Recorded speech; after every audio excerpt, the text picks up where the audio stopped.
दोस्तों नमस्कार, मेरा नाम है राजेंद्र प्रताप सिंह और आप देख रहे हैं YouTube channel view point with Rajendra. और आज के अंक में हम चर्चा करेंगे न्याय की देवी के बारे में। न्याय की देवी जिसे हम अक्सर अदालतों में देखते हैं, असल में यूनान की देवी हैं।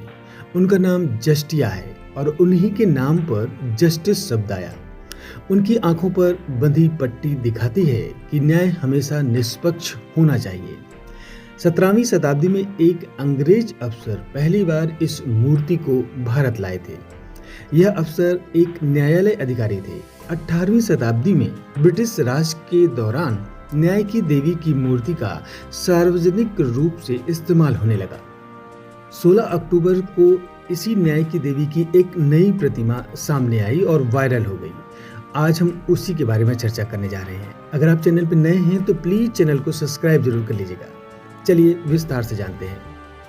17वीं सदी से न्याय की देवी को आंखों पर पट्टी बांधे, बाएं हाथ में तराजू और दाएं हाथ में तलवार थामे दिखाया जाता रहा है। उस वक्त इसे निष्पक्षता का प्रतीक समझा गया था। सोच यही थी कि बंद आंखों से न्याय अपने सम्मुख आने वाले लोगों में पैसे, पावर या रुतबे के आधार पर कभी कोई भेदभाव नहीं करेगा।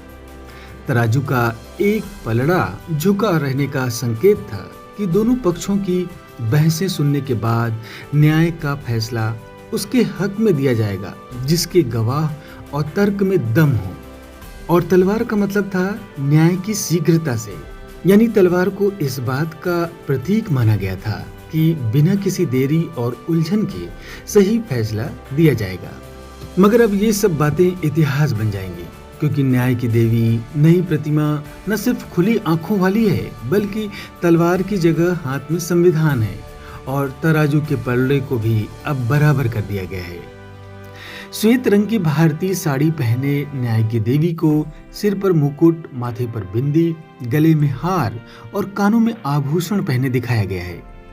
न्याय की देवी की प्रतिमा की आंखों से पट्टी हटाकर यह बताया गया है कि कानून कभी अंधा नहीं होता। तलवार को हिंसा का संकेत समझा गया था और इसे हटाकर बताया गया कि देश संविधान से चलता है। और तराजू के बराबर पलड़े का अर्थ है सभी के लिए न्याय के समान अवसर उपलब्ध होना। न्यायपालिका के इस कदम से यह संदेश दिया गया कि कानून अंधा नहीं है और न दंड का प्रतीक है।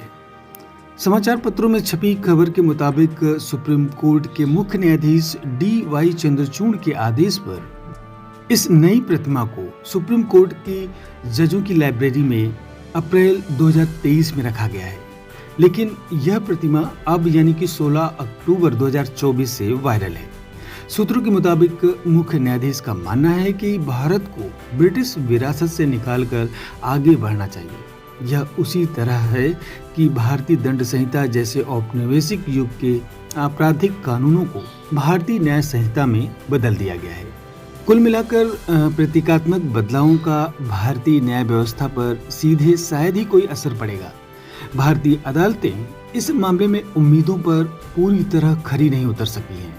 लिहाजा इन संकेतों के सार्थक होने के लिए हमें कुछ अतिरिक्त प्रयास करने होंगे। मसलन अदालतों में वकील पूरी तैयारी के साथ आएं, मामले इस तरह से पेश किए जाएं कि न्याय जल्दी मिल सके, मुकदमों का उचित वर्गीकरण हो, अलग अलग जजों के एक ही मुद्दे पर अलग अलग विचार न हो, जजों की पर्याप्त संख्या भी हो, अदालतों पर मुकदमों की लगातार बढ़ते बोझ कम करने के सार्थक प्रयास किए जाएं।